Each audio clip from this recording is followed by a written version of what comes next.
All right, good morning. It is July 22nd, Tuesday. How you doing?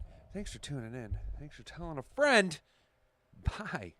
Golly, that's what we love about you. Guys, we're only going to have this show this week. This is going to be end of the week for us because tomorrow we got a couple of appointments, so we're going to finish it on some strong notes here. Today, we're going to be kicking it off with our talk around the league. Now, there's a reason why we're going to go ahead and bring this up, and that is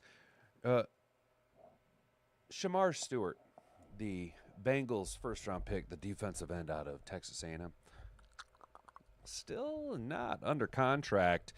And the owner of the Bengals, Mike Brown, has said, quote, "We're not paying someone to sit in jail." Bengals owner gives blunt reason for team's Shemar Stewart stance. Mike Brown isn't giving in to his team's first-round pick. We'll discuss that. I'm going to leave the Bridge article after this until we read it because it is something that I think we all should maybe wish and hope for. If you pay attention to the poll, you could probably connect those dots. Then we're going to do a little bit of hometown talking, hometown cooking over here. Discussion, what has been the most encouraging news from Lions training camp, breaking down the best news from Detroit Lions training camp through the first two practices. This is coming to us from Pride of Detroit. Our guy Jeremy Reisman writing this article earlier this morning. We genuinely appreciate that. And then we're going to go ahead and bop on over to Detroit Lions on SI. Lions provide updates on Vaki, Lopez, and previously injured players. This came out about an hour ago this morning. Christian Boer writing it up for us. We got some news, some talking points about Sione Vaki, so something that we can kind of pay a little bit of attention to. Obviously, Sione Vaki being one of those, the inverse, if it were, of Kirby Joseph, and what kind of a career could he maybe have trying to switch positions at the big top dog level, right? We know that he is a special teams weapon, not only as a good defender, played safety in college, right, but also gives you that versatility to be old sneaky Dan Campbell and run a fake punt or so. Gives you that athleticism as you're up back. So, I like Sione Vaki, but there are some other players that briefly are discussed in the article. Obviously, practices are finally underway, so we'll have a little bit of news and things to discuss about that. Not going to have too long of a show. I will end up, if we have time, I got a few feelings. I got a few things to say about the old HR exec and the this summer's claiming of a CEO. Every year, a CEO gets claimed every summer. And that is, here we go. Yeah, the statement CEO likely refers to, check it out, every summer, a CEO. Every summer, a CEO chooses its sacrifice. That's the ritual. There you can see the different CEOs or different things that happen to various CEOs. But I want to just give a talk about what happened at the Coldplay concert, kind of touching on some social issues. It's just something that really kind of salts my nuts, really grinds my gears, if it were. And it's just, you just love to see it. I guess, what is it called? I can't think of it, but it's where you enjoy watching the downfall of your enemies. And although I don't know these people, they do represent the managerial class, who I do not enjoy so much. But that's neither here nor there. We are here to talk about football mostly, so that's why we'll bring that up at the end of the show. Good morning, everybody. Mr. Detroit City, Sam Armstrong, Chase, how you doing, brother? Brent DeWitt and Jeanette Hall, everybody up here partying, rocking, and rolling, ready to rip, roar, and rock and get after it on this Tuesday morning. We do have a poll up in the question, and that is, can Big Brain Brad pull off a move somehow for Bengals first-round pick Shemar Stewart? Shemar Stewart. Yes, if anyone can do it, Brad Holmes with 57% of the vote, 7 votes cast. No, it's never going to happen with 0% of the vote. I want Big Z with 29% of the vote, because some people, I keep seeing it bouncing around on different Instagram profiles. Follow me on Instagram at the Hat and Beard Show. But I've been seeing other people there is a group of y'all in the fan base that just like, y'all want Zadarius Smith so bad, and I don't understand. I get it. He was fun to watch. He might be might have last year been a nice complimentary piece to Aiden Hutchinson, but not this year. Also, Did see an article yesterday. Apparently, and this is going to hurt a little bit, fellas. Apparently, Marcus Davenport had a monster practice yesterday. I believe it was said that he was the best player on the field. Let me go ahead and look this up.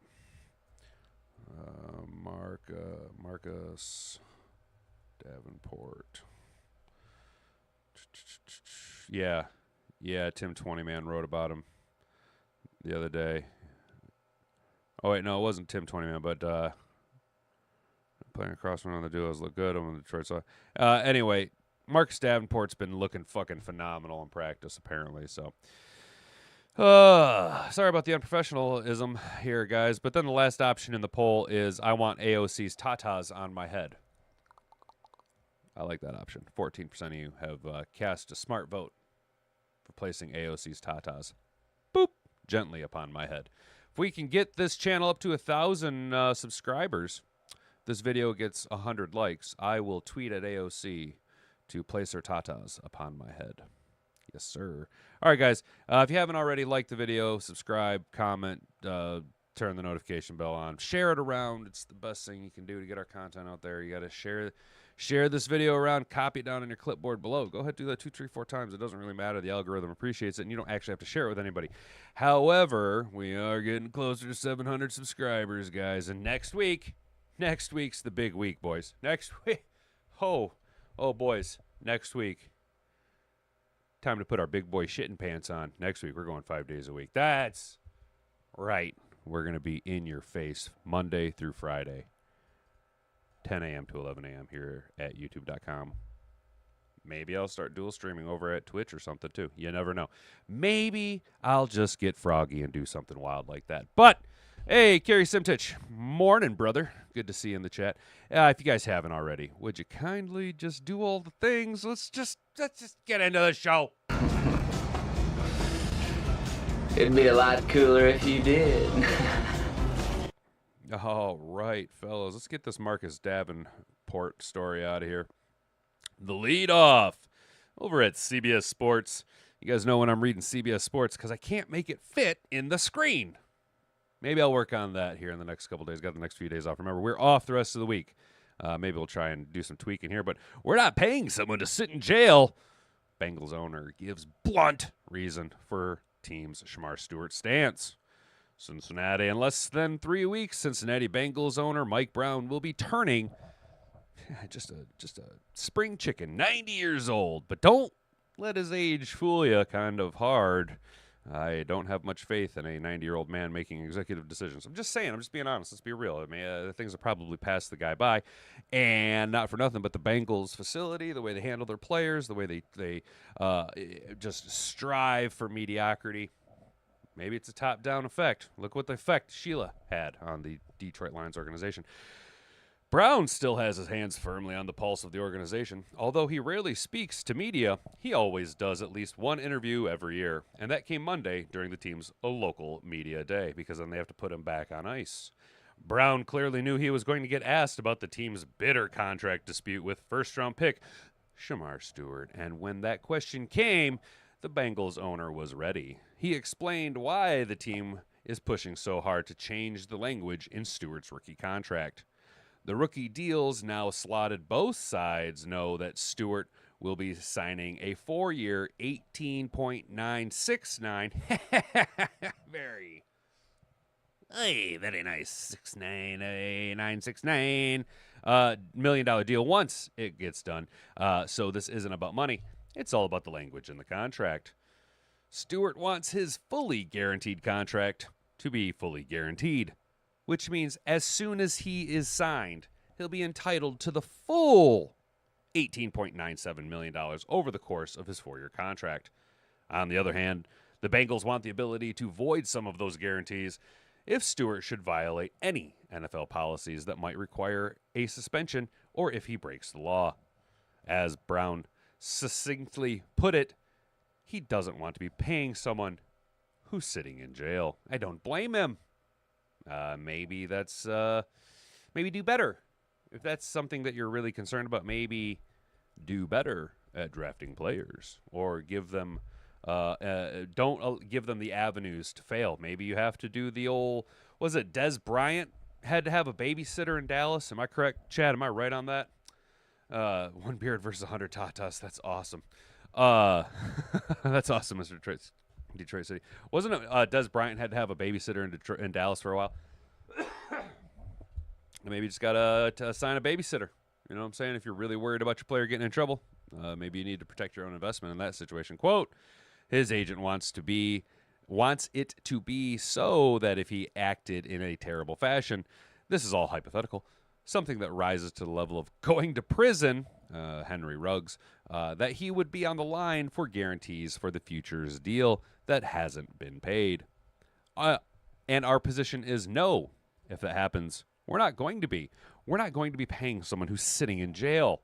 That's not what we're going to do. I don't blame him. I really don't blame him. Is that the worst thing to do, to say, hey, look, man, if you're going to just sabotage your career so hard that you end up in prison, Henry Ruggs, on a rookie deal, yeah, we're not paying you. That's that should be able to void any contract. And if that, again, is an actual concern of yours, maybe consider not drafting these players, right? Unless it's Jerry Jones, it's not often you hear an owner speak so bluntly, but that's exactly what Brown did. Stewart and his agent, Zach Hiller, probably won't be thrilled to hear those words come out of Brown's mouth. The Bengals owner was essentially saying that his team won't be budging when it comes to the contract language they're proposing, which means Stewart's side is going to have to budge if he wants to get a deal done, or the standoff could go on for weeks. Is that something you really want to do as a rookie? Now, granted, you are a first-round pick, and you do have a tremendous amount of upside, but do you already have the leverage? Do you have the leverage to stand on against this franchise and say, no, you're going to pay me? I am so... Now, granted, the Bengals defense, hot dog water. It is hot dog water. It is just not hot dog water. It is just not. It is hot dog water. It stinks. It is terrible. Unless you're Aaron Hannon, you just keep using it. It's just going to keep getting better with time. Flavor keeps building. Not how it works, Aaron Hannon. Sorry, this is not how it goes. But that's how the Cincinnati Bengals tried to approach it. They spent all this money on the big three offensive weapons: Joe Burrow, Jamar Chase, and T. Higgins. And then they have to, unfortunately, you're forced to build your defense through the draft. Now maybe Shemar Stewart is him, and maybe he is worth the guaranteed $20 million. We're just going to round up $20 million, $18 million, $19 million, $18.97 million. But what have you done for me ever in the league? Yeah, you're great in college. Whoop-de-doo. 1% of you going to make it to the fourth year, or to a second contract. You know what I'm saying? I don't know. I think this is where I say players need to just shut up and just get to work. Just shut up and get to work, dude. So what's going to happen? We predicted that Stewart's standoff with the Bengals might end, but you can check that out here. You can also read more about Brown's comments. Okay, that was completely worthless to read.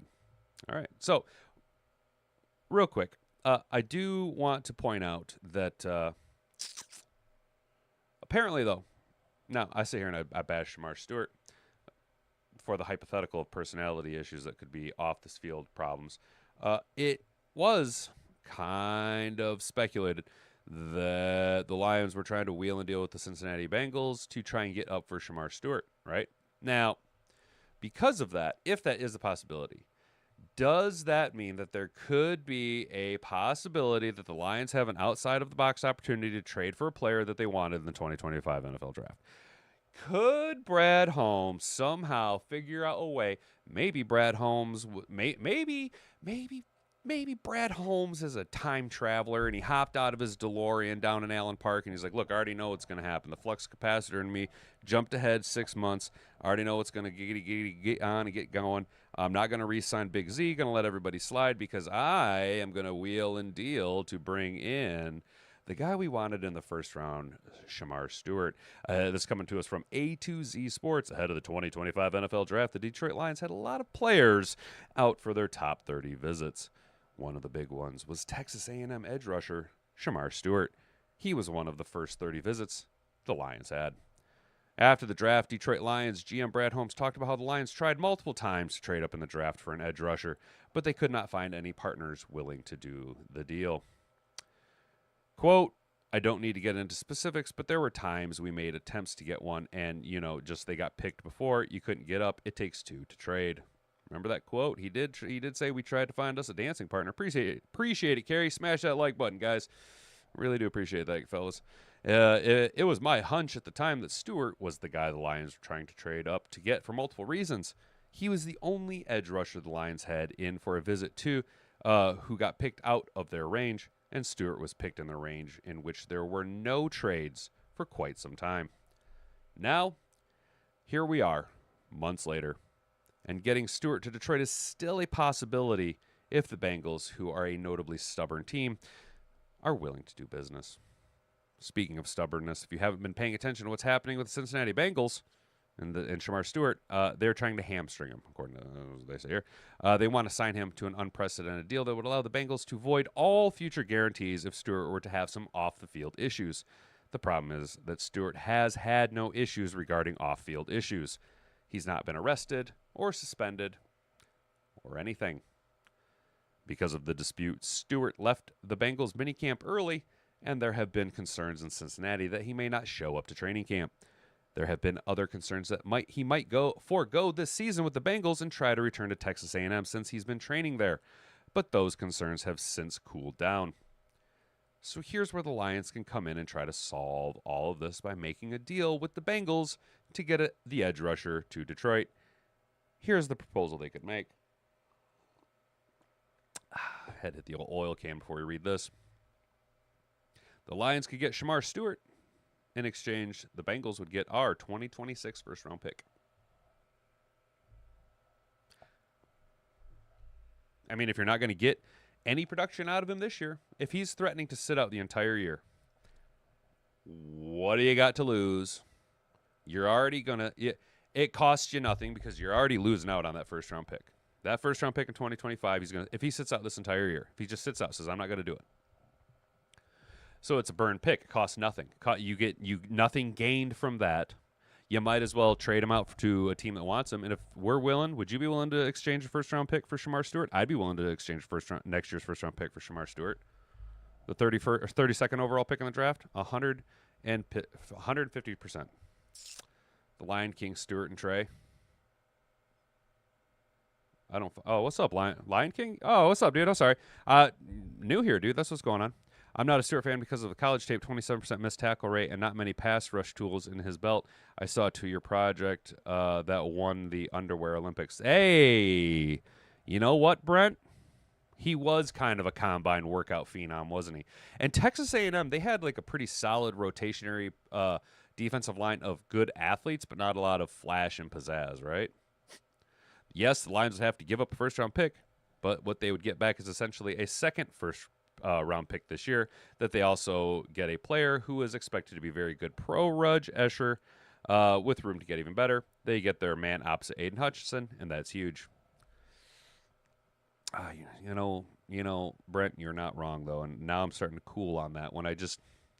I have kind of a bad habit of getting a little too hype on players during the combine. Namely because I'm so hungry for football content that the combine is like finally satisfying it. But you're not wrong, dude. You're not wrong. Shit, I'm cooling on this way. I was so high on this. I was so hype on this, boys. Thanks, Brent. You just wet blanketed my day. I'm just kidding, bud. I'm just kidding. This guy talked to the Bengals reporter, and his thoughts on the potential move is he sees a possibility. Here's what he had to say. This is coming from a Bengals beat reporter, okay? So this is think of it as their Tim 20 man. We'll call him Slim Funny Man. If Shemar Stewart would truly rather sit out an entire season of football and re-enter the 2026 NFL draft instead of caving to the Bengals' new default language, then a first-round pick in return is far from a bad deal. The problem, like it always is with players in Cincinnati, lies with leverage. Stewart essentially has none by design as an unsigned rookie. The club would rather this elongate... Hey, come on, ad. There we go. The club would rather this elongate to the start of the regular season, like they've done for many past draft picks prior to the 2011 CBA, than give him what he wants, or in this case, freedom from dealing with him ever again. They know they have the upper hand with him specifically, despite terrible optics and any detrimental effects it may have on the field product. They've never cared before. I doubt they'd care now. Power is power.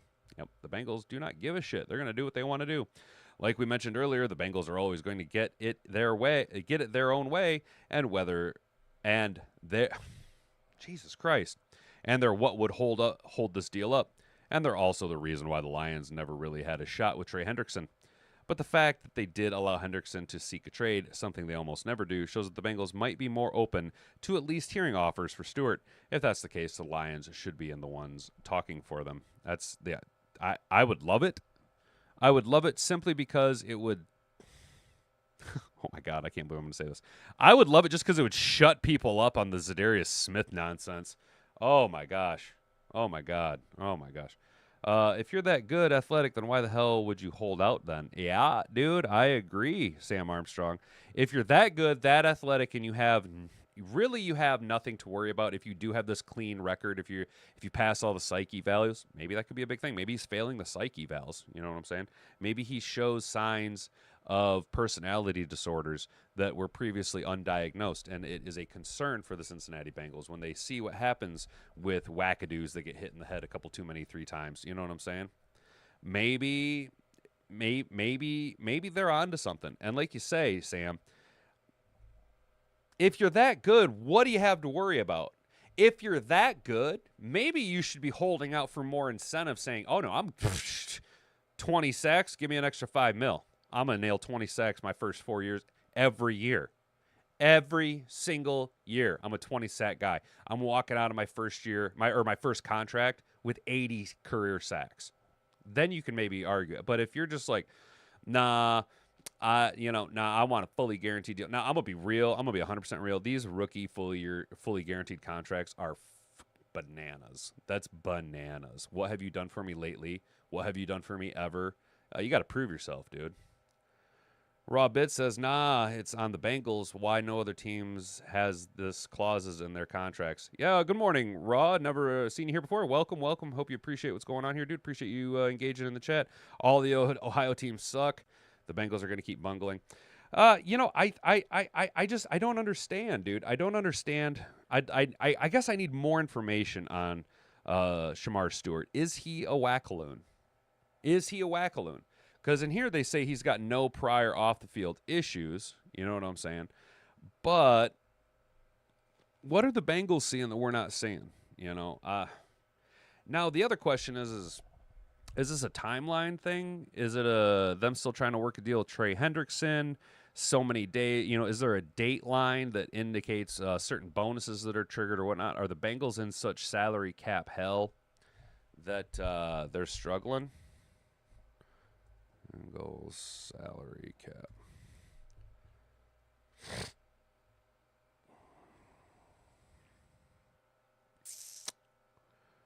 I don't want to see every individual player. These guys are hitting pretty hard. Damn. They might be in a little bit of cap issues here, guys. Oh, they got $31 million in cap space. Never mind. They got the money to pay him. And they got the money to work a Trey Hendrickson deal. I don't know, especially when they start manipulating Are the Bengals able to work out the void years yet? Have they figured out void years yet, guys? Have the Bengals figured out void years, or are they not comprehending how the NFL has evolved to void years?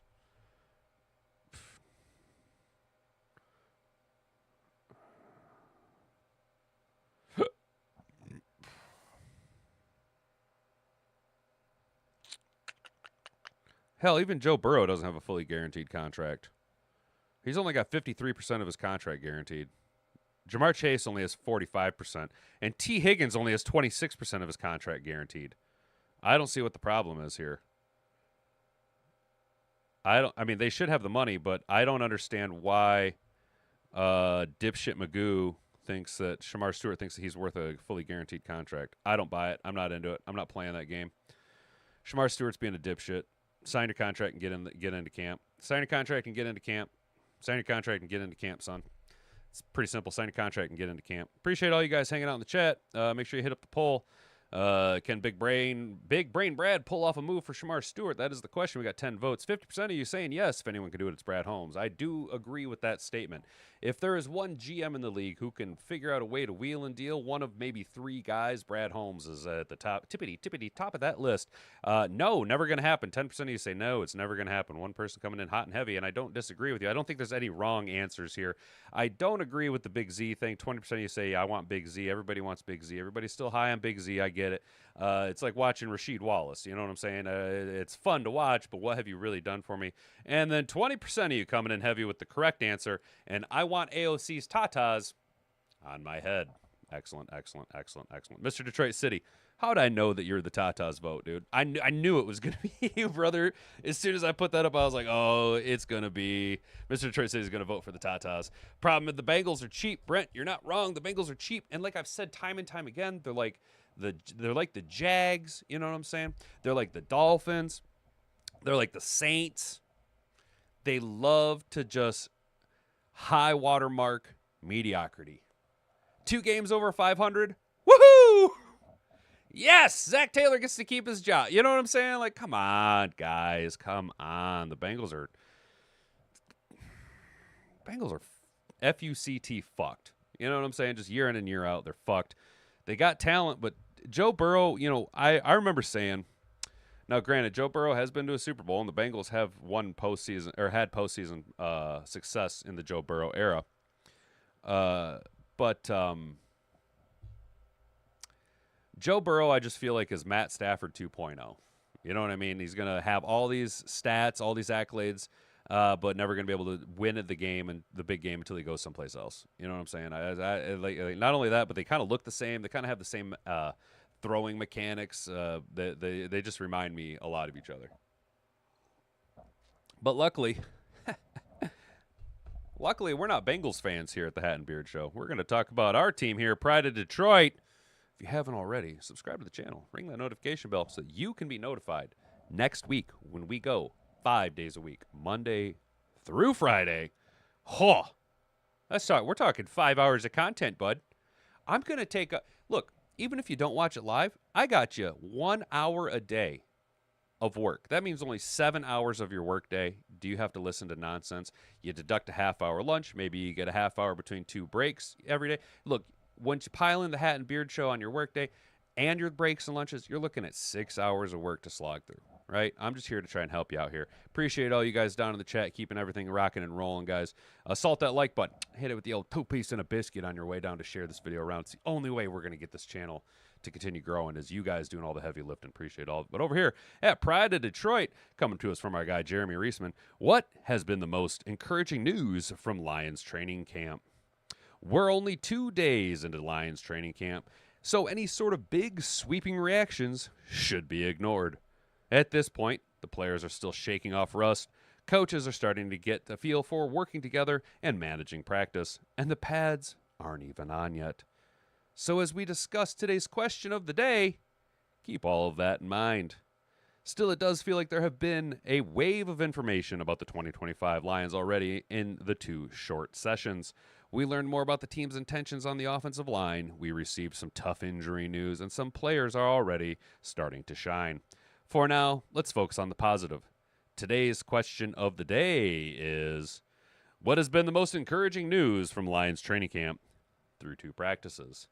Personally, if it were me, the most encouraging thing, you can't just be high on what you're seeing, right? You can't just be high on the guys you want to be high on, right? You can't just be, Terry and Arnold making great plays. You expect Terry and Arnold to make great plays. Our offensive line looks good. You expect our offensive line to look good. What you don't expect is Marcus Davenport coming back from a terribly FUCT fucked last year, right, due to the injury, and having himself a monster first couple of days, right? Yesterday, it was said that he was the best player at practice. And I know, pajama practices, no pads. But what you like to see is the athleticism and the mental fortitude of the player coming back.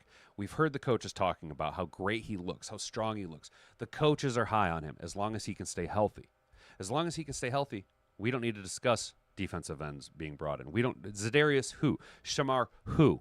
Right? You're then relying on Marcus Davenport with a nice rotationary piece of our guy Ahmed Hassanin, who now if Davenport stays healthy, Davenport 12 sack guy, going to reduce the amount of pressures that Hassanin gets, but his rotationary play, I still expect 6 sacks out of Hassanin this year. Let's go. Hell yeah, Lion King. Davenport is the truth. Ferocious when healthy. And that's what I'm saying. That's what I'm saying, Lion King. I have been very hard on Davenport, right? Davenport. Let's try and buck that trend a little bit. Let's try and push a little positivity towards Marcus Davenport this year. Let's positive. Yeah, get him. Got to stay healthy, right? Right, and he's looking great. When he is healthy, he is a force. So let's hope that this is the solution, right? The answer from this reporter, Jeremy Reisman, he can't help it. He's a sucker for 2 running back sets, and with the development, the Detroit Lions will continue down the road with expanding Gibbs' role to more wideout sets. That means seeing both him and Monty on the field at the same time, and oh, how the defenses will struggle. This isn't a new concept for Detroit. This was something they were planning to do last year before training camp injuries set back Gibbs' development as a route runner out wide. And while this isn't something I expect the Lions to run more than a handful of times per game, it does put 2 of their most electric weapons on the field at the same time, and that could mean even more trouble for opposing defenses. Quote, it's super exciting being able to have me and him on the field at the same time. It'll be tough for defenses to prepare for us, Monty said. And you got to love it. I'm a big David Montgomery fan. I like that. I love both our running backs. Both of them are exactly what I want out of my running backs. In order for the Lions to remain the best offense in the league, they're going to need to continue to evolve and adapt. Having a new offensive coordinator is naturally going to help with that, and while they don't want to completely change what was working last year, the addition of the sub package like this seems to be the perfect way to build on top of an offense that was already working. What has been the most encouraging news to you from Lions camp through 2 days? Share your thoughts in the comment section down below. So if you want to, go ahead and comment down below. People are kind of tearing it up. We see the Ratledge seems to be looking good at center. I would rather give Glasgow right guard and center 2 if needed than other ways around. I actually like that. Yes, sir. Yes, sir. Oh, shit. Nope, I don't want to log in. Let's get back down here, see what the comments are saying. I kind of like these comments down here, guys. The Graham Glasgow thing. But again, we expect our offensive line to be good. Rat King center a reach? No, man. Lion King, I don't think Ratledge is going to. I think Ratledge is going to crush it. Absolutely crush it at center right there. Hope our Egyptian magician. Oh, I love that name, Mr. Detroit City. The Egyptian magician. Dude, even if he doesn't learn quick, I think he's got enough tenacity to be able to be better than James Houston. You know what I'm saying? Question from Rob Biz, or is it Rob Liz? Rob Liz? With 7 players to resign, you only get 5. Oh, hey, all right, Ross. So this, my guy, brother, hit subscribe, dude, so you can be a part of this conversation. This is something we talk about quite regularly. With the players you have to resign, he asked, if you have 5, you can only resign 5. JMO, Hutch, Laporta, JC, I'm missing JC. Who the fuck is JC? Oh, Jack Campbell. Action Jack Campbell. Sorry, my bad. Brian Branch, Gibbs, and Rodrigo. Depends on the season JMO has. Obviously, Hutch, Laporta, and Gibbs. Then I would go Action Jack Campbell and Brian Branch. Though I have speculated that Brian Branch, JMO are the easiest 2 of the group that would probably let their egos ride them to a higher paycheck someplace else.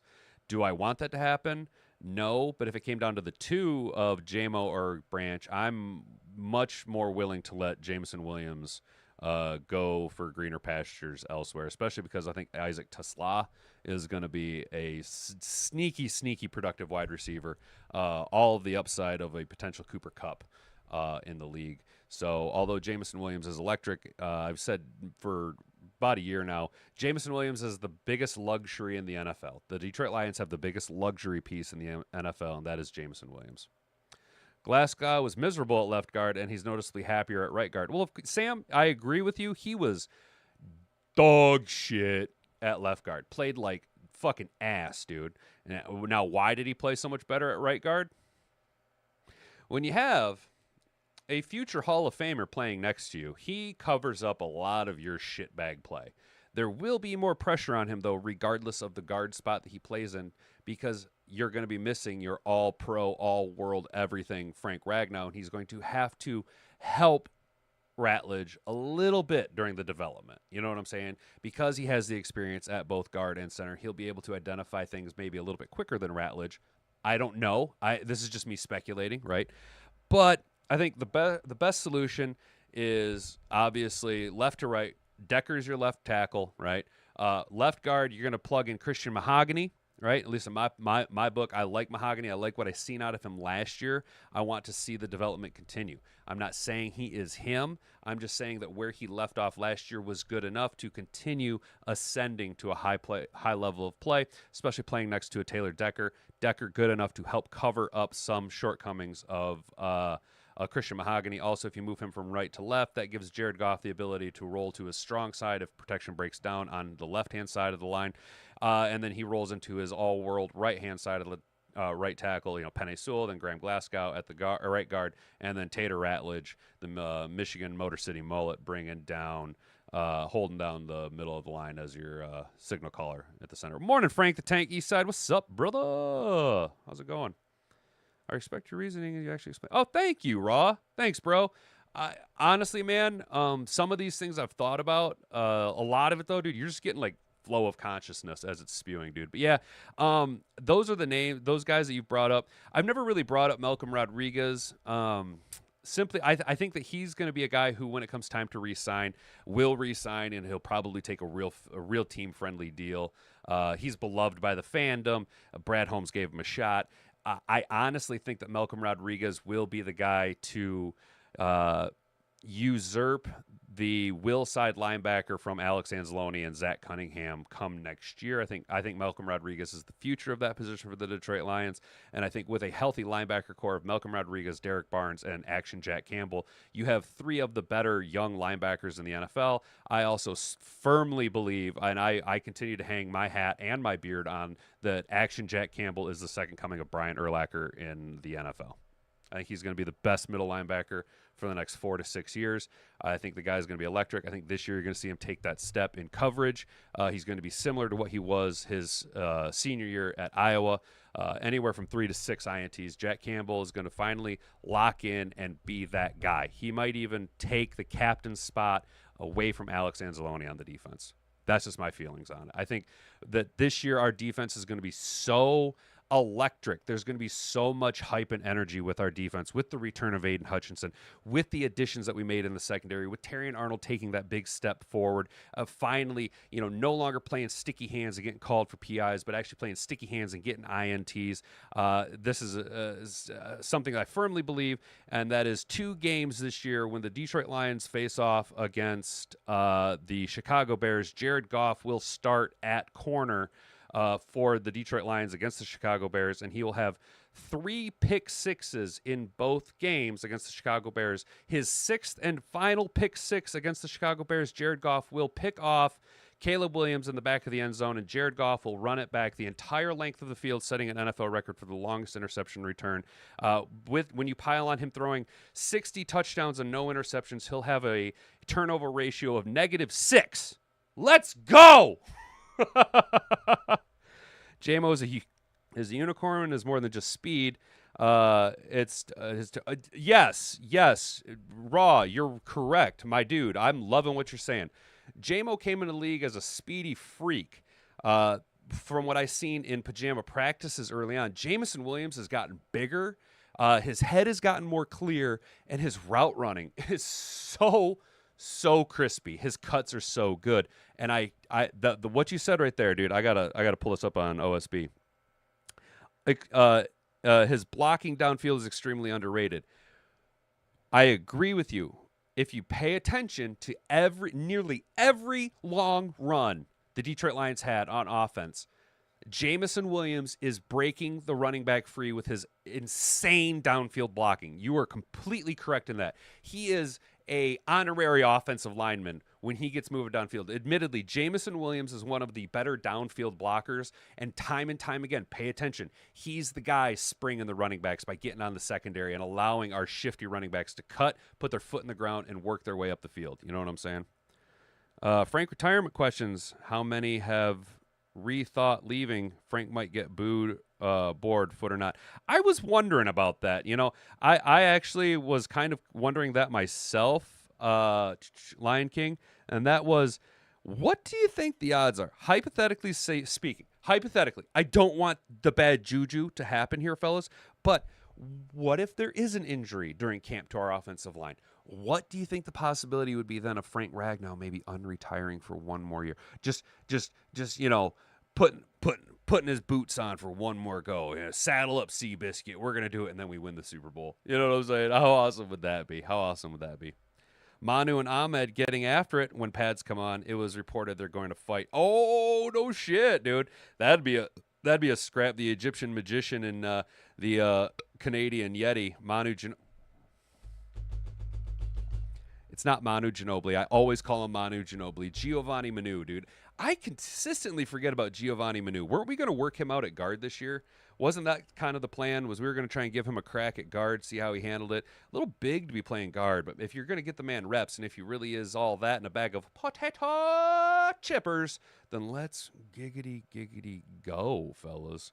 Stewart is not a Dan Campbell Holmes guy. He's not the fit. He's a selfish player. Go Lions. Frank the Tank from the East Side. You're probably right, dude. If I know anything about Frank, the dude, he knows what he's talking about. So I'm going to be real with you. I completely agree with you on that.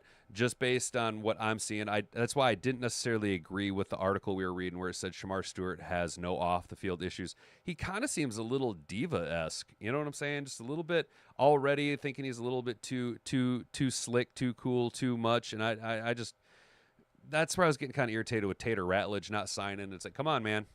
This isn't how the Detroit Lions do business. You know what I'm saying? JMO seems to have matured, and his future is fantastic. Jeanette Hall. Oh, shit. Jeanette Hall slowly becoming a JMO fan. Oh, shit. Pretty soon here. All right, guys. Let's just keep an eye out. If it starts, raining cats and dogs and hell starts freezing over and Mr. Detroit City comes in here talking about how he's suddenly a JMO fan, then we know some shit's going to be up. Because I'm starting to now, I'm not saying I'm starting to. You guys know my ceiling for JMO is 1,600 yards this year. I think that's an easily attainable ceiling. I've mathed out Jared Goff's road to 5,000 yards this year. That is completely hinging upon Jameson Williams getting 1,600 yard ceiling. I called for Amon-Ra to have a 1,400 yard ceiling. There's 3,000 yards just between your number two or your 1 and 2 wide receivers. Sam Laporta can go 700 to 1,000. Now we're talking 4,000 yards.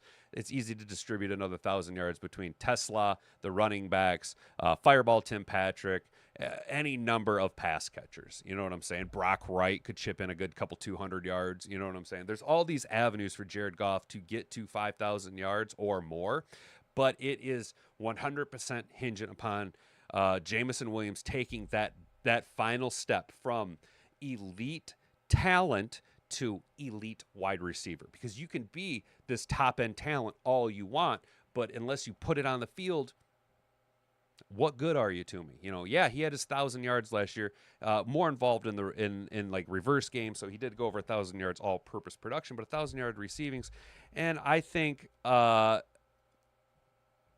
he can get to that 1,600 yards easily, as long as John Morton does what he says with the down-the-field action. Our offensive line can hold up. Play-action passes will be a huge asset to Jameson Williams. Jared Goff is him. Okay, Jared Goff has a great play-action pass, and Jared Goff knows the offense. You know what I'm saying? GTA 6, hell will freeze over. Christ will return before Mr. Detroit City is a JMO fan. I know, man. I know, brother. I know, dude. I'm feeling you. All right, we got 11 votes so far. Walking away with it. If anyone can bring in Shemar Stewart, it's Brad Holmes. And then 18% through no, never going to happen. 18% say, you want Big Z. I don't want Big Z. And 18%, we got to get that number up a little bit. You want AOC's tatas on my head. Let's fucking go. Williams, 1,000 yards. Watch out for 87 and number 18. Go Lions. Yes, sir, Frank. So obviously 87, Sam Laporta. I think Sam Laporta is going to have a massive year this year. I think last year he was hindered by injuries early on in the season, sporadically throughout the year, missed some time here or there, wasn't as involved as he was his rookie year. We can chalk that up to a sophomore slump. I think Sam Laporta has every possibility to be a 1,000-yard receiving tight end annually. I think he is exactly that good. I think Dan Campbell knows how to utilize every bit of athleticism out of Sam Laporta, and he just fits the culture and what we're trying to do here. Also, let's be real.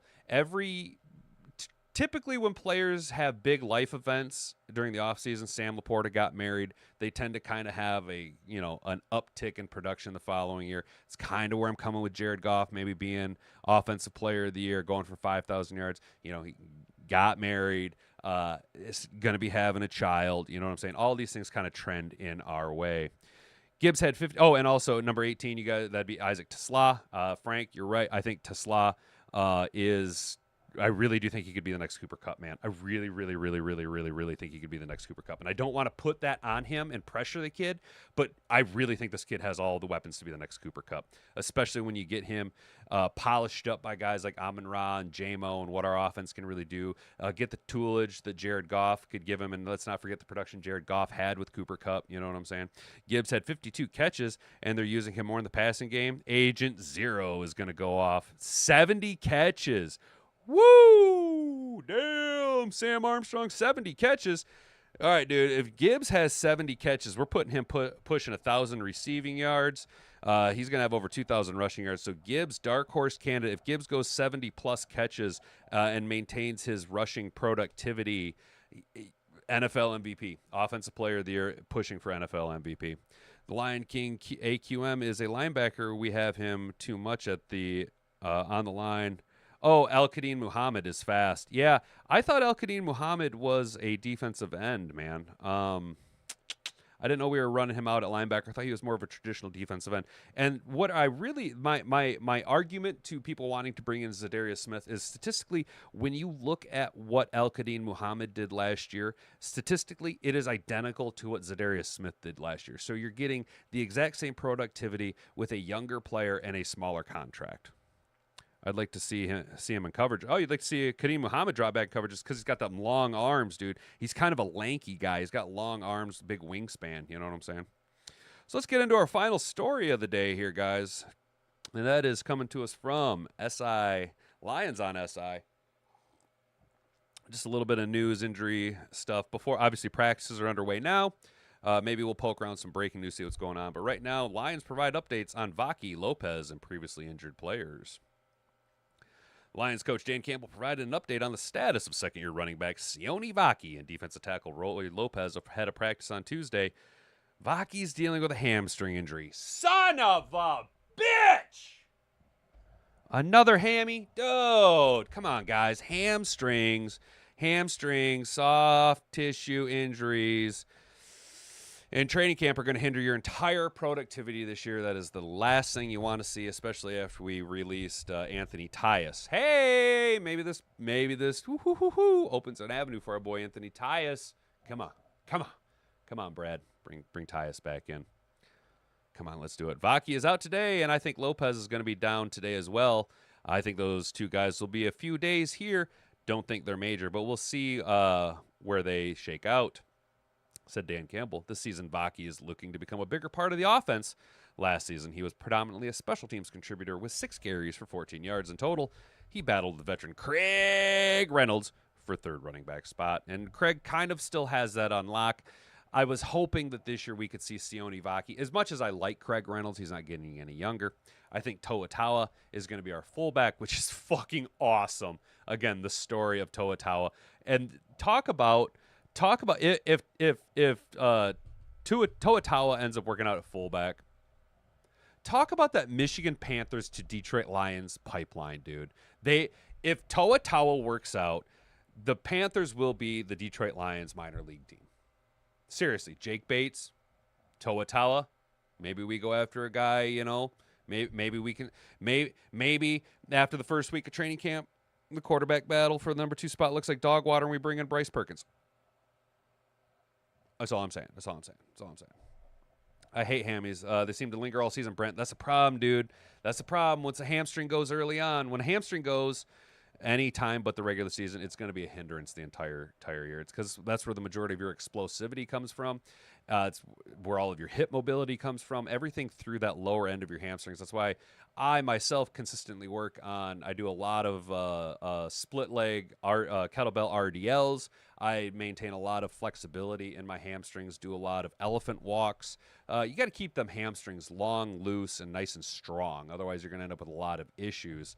And when that hamstring becomes an issue, especially in an explosive position like the running back spot, wide receiver spot, things that involve a quick first step, a quick cut and pivot push using that hamstring, you're losing a lot of your force through that spot. Reynolds, what is Detroit's third running back? Yeah, so Reynolds is the number 3 spot, at least now. But I was hoping Sione Vaki was going to kind of take that spot. JJ is falling from 1st overall, and Gibbs has been moving up from 6th in fantasy mock drafts. No shit. Yeah, dude. So, Sam, I don't know why Justin Jefferson would be the number 1 overall pick when you have an unproven trash can, for all intents and purposes, rookie quarterback trying to throw him the ball in one of the most aggressive divisions in football. Vaki is a guy that was unfortunate that we didn't have him for the spring. We were really high on him from an offensive standpoint and certainly special teams, Campbell explained.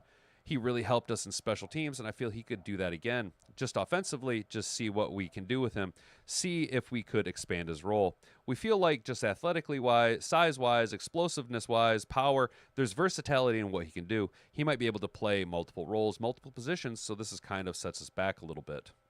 Yeah, that's kind of an unfortunate thing. Drafted in the 4th round of the 2024 NFL Draft, Vaki was mostly a defensive player at Utah who was forced to play running back due to a number of injuries at the position of the Utes in 23. Vaki rushed for 300 yards and 2 touchdowns on 42 carries. In addition to Vaki, Lopez Campbell also provided updates on a number of previously injured players, including rookie offensive lineman Miles Frazier. The LSU product could be oh, shit, man. Miles Frazier's got a knee injury, probably. I don't know. Let's just call it September, October. Campbell said, let's say something like that. Damn, that's not good. And with that kind of vagueness to it, they're not really. That's not what you want to see. That means they're kind of washing you out this year. You're kind of washed. You're kind of washed already. There's also a group of players that have been working out on the side, rehabbing their respective injuries, including Rodrigo.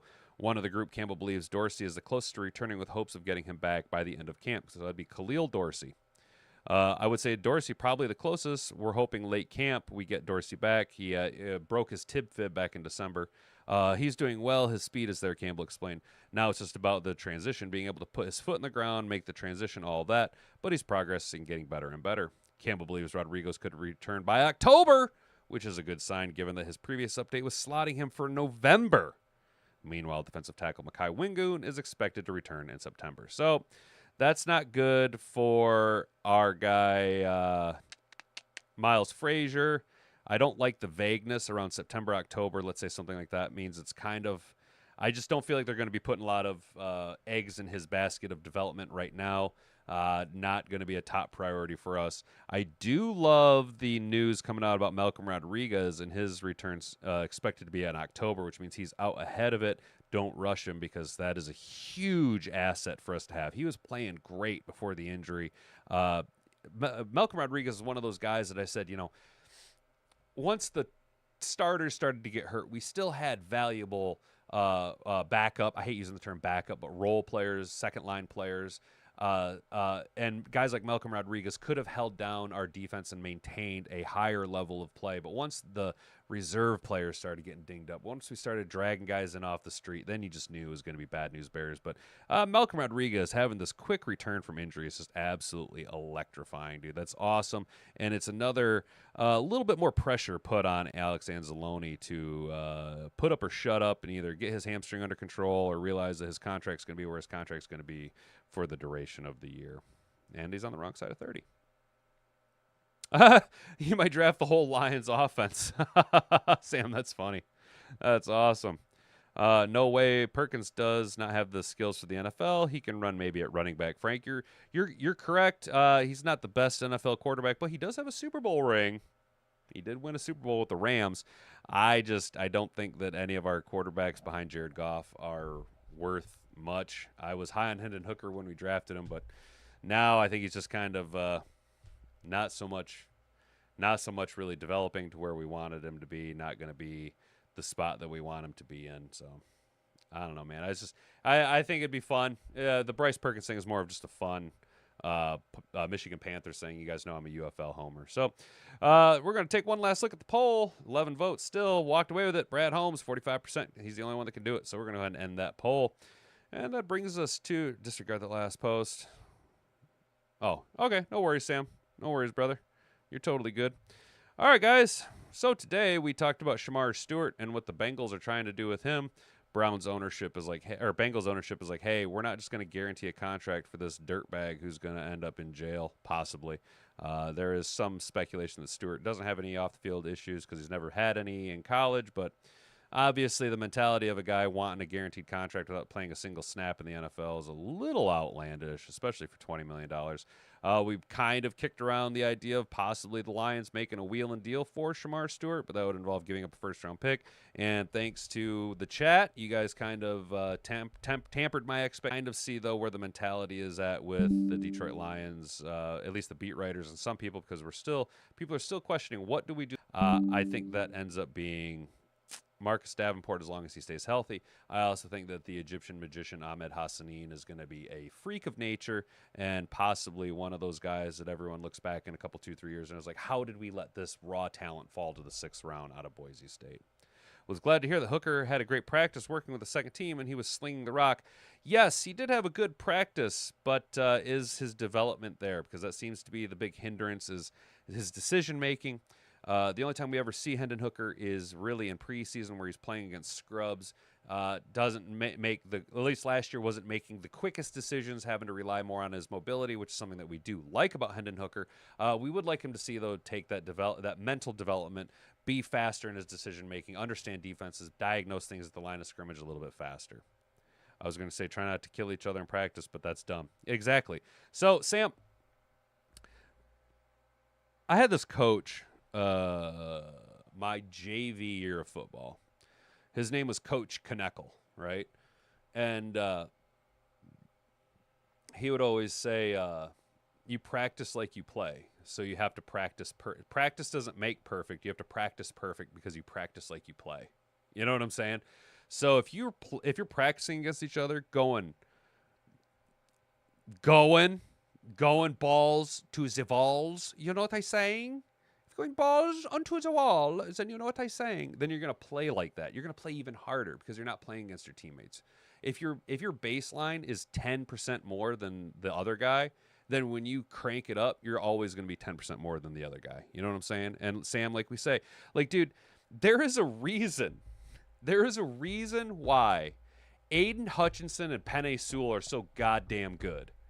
And that's because iron sharpens iron. And these two monsters are just battling it out every single day at practice, making each other better. When you have two of the best practicing against each other, then when they get into the gameplay, they're going to be playing against lesser talent. They're going to be playing against, so they're going to go even harder and look even better, right? Iron sharpens iron, baby. Let's goddamn go. Let's goddamn go. We poked around at what the best thing and encouraging thing from camp has been.